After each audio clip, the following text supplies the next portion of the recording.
Assalamualaikum warahmatullahi wabarakatuh. Kami di sini dari kelompok D9. Pada kesempatan kali ini, kami akan mendemonstrasikan hasil proyek akhir kami. Sebelumnya, izin memperkenalkan diri. Nama saya Arif Abdul Hakim dengan NIM 15 2021 171. Eh, Kemudian nama saya Tegar Subagja dengan NRP 15 2021 169.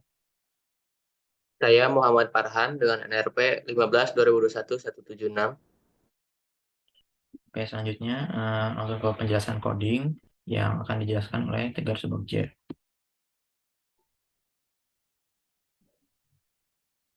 Baik, di sini saya akan menjelaskan sedikit mengenai coding dari program kita.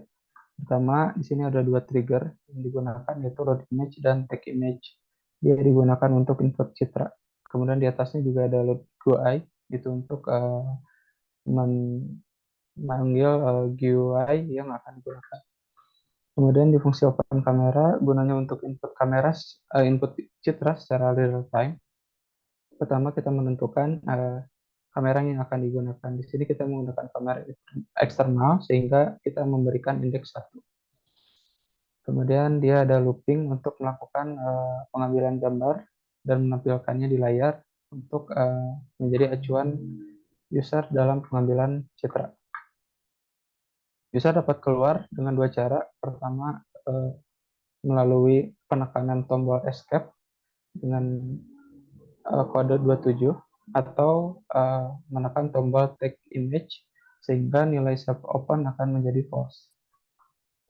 Setelah itu dia akan menutup kamera, menutup semua Windows dan memanggil fungsi-fungsi lainnya. Pertama ada display image untuk menampilkan image yang hasil tadi inputan, kemudian fungsi grayscale, fungsi serpent, dan fungsi threshold, dan yang terakhir adalah pen counter. Kemudian ada fungsi take image untuk menentukan nilai boolean, apakah dia true atau false. Jadi ketika dia true maka akan menjadi false, ketika false akan true. Jika true maka dia akan memanggil fungsi open kamera. Kemudian fungsi load image untuk mengambil image atau menginputkan image dari directory pada laptop yang digunakan atau device yang digunakan. Formatnya harus PNG, JPG, JPEG, atau BMP. Jadi prosesnya adalah dia memanggil atau menangkap image dari file FAT yang didapatkan hasil dari inputan tadi. Kemudian dia akan resize foto ke ukuran 600 kali 600, menampilkannya di label nomor 1. Kemudian memanggil fungsi grayscale, serpent, threshold, dan pen counter. Kemudian ada fungsi serpent, dia digunakan untuk mempertajam. Cara kerjanya adalah dia menentukan kernelnya terlebih dahulu, menentukan tinggi dan lebar gambar, tinggi dan lebar kernel, kemudian mencari titik tengah dengan cara membagi dua antara tinggi dan lebar kernel. Kemudian membuat suatu citra kosong atau array matrix kosong dengan ukuran citra, kemudian melakukan proses konvolusi untuk setiap titik citra dan titik kernel, dan menyimpannya di variabel sum, dan kemudian uh, variabel out diisi dengan variabel sum. Jadi caranya mengkalikan antara sampel gambar dan sampel kernel, kemudian disimpan ke variabel sum, dan variabel sumnya itu akan disimpan ke variabel out, dan nanti hasilnya itu serpent image adalah npclip clip out hasil dari pengolahan tadi dengan indeks yang kedua itu 0 dan 255 untuk memastikan bahwa hasil dari pengolahan tidak keluar dari range 0 dan 255 dengan tipe data integer. Kemudian self array diisi dengan serpent image hasil dari pengolahan tadi. Kemudian ditampilkan.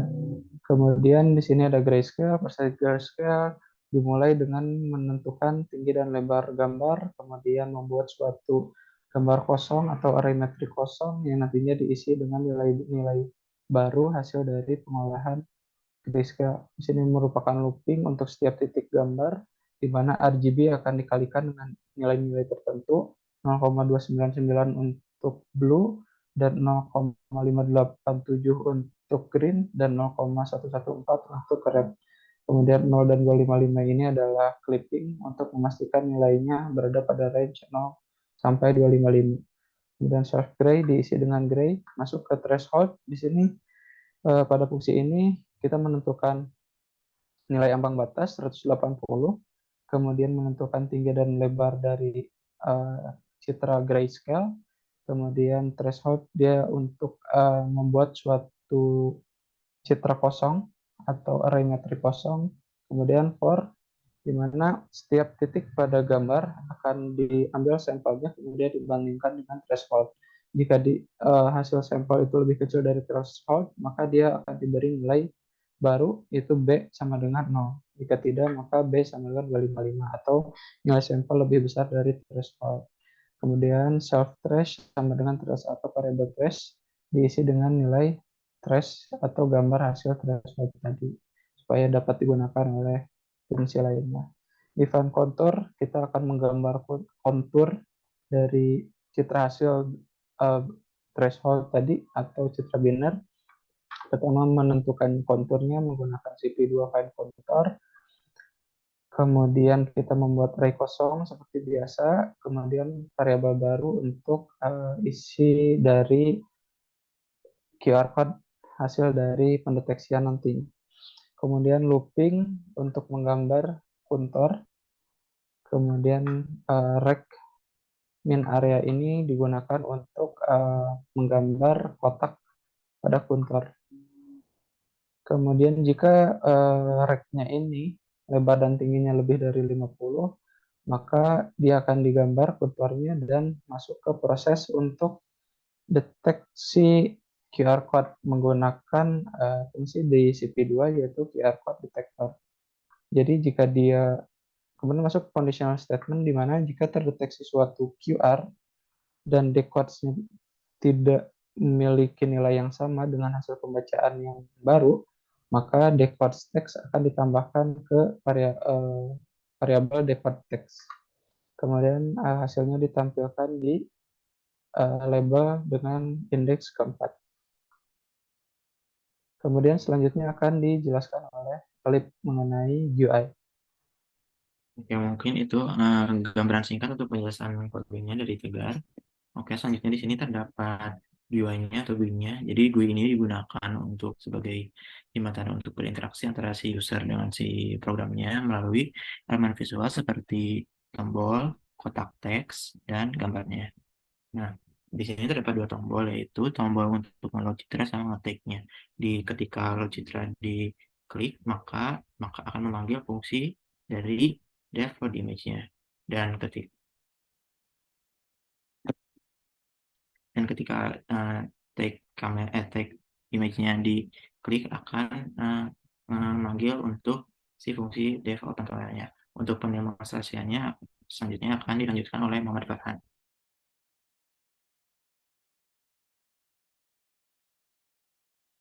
Ya, selanjutnya kita akan mencoba untuk mengkodekan suatu QR. Kita mengelola dulu citra, kita pilih dulu citranya yang akan kita kodekan.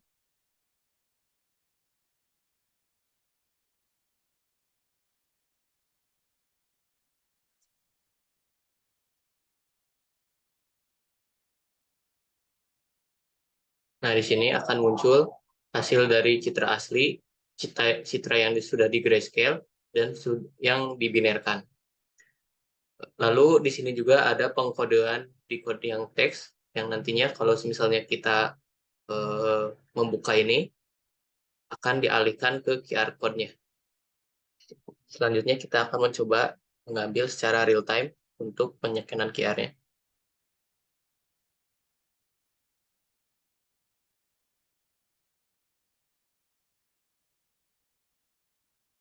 Ya.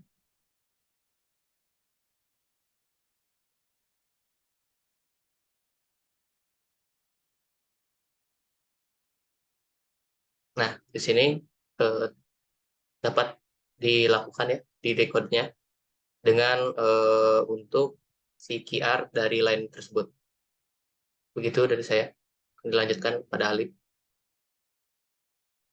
Oke, mungkin seperti itu penjelasan coding pendemonstrasian dari proyek akhir kami. Mohon maaf bila ada kesalahan. Terima kasih.